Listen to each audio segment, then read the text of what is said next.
সালাতে দোয়া কবুল হয়। সালাতে দোয়া কবুলের তিন জায়গা। একটা হচ্ছে তাকবীরে তাহরিমার পরে আমরা সানা পড়ি না, আমরা তো একটা পড়ি। আল্লাহর হাবিব সুন্নাহ এবং নফল নামাজে আরো পড়তেন সানা, ওই দোয়া কবুল হয়। দুই নম্বর জায়গা সালাতে সেজদায় পড়ে দোয়া করলে কবুল হয়।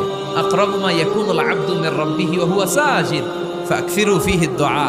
বান্দা যখন সেজদায় লুটিয়ে পড়ে, বান্দা আল্লাহর সবচেয়ে কাছে চলে যায়। কিন্তু বিশ্বনবী বলে, সেজদাটা তোমার রবের কুদরতি পায়ের উপরে পড়েছে। সেজদায় পড়ে দোয়া করেন। সালাম ফিরানোর আগে বিশ্বনবী দোয়া করতেন, লা ইউসাল্লিমান্না আহাদুকুম হাত্তা ইয়াতাআওয়াযা মিন আরবা'a।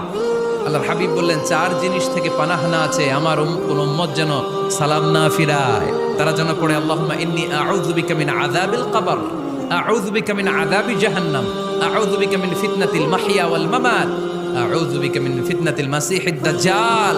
আল্লাহ কবরের আযাব থেকে বাঁচাও, আল্লাহ জাহান্নামের আগুন থেকে বাঁচাও, আল্লাহ জীবন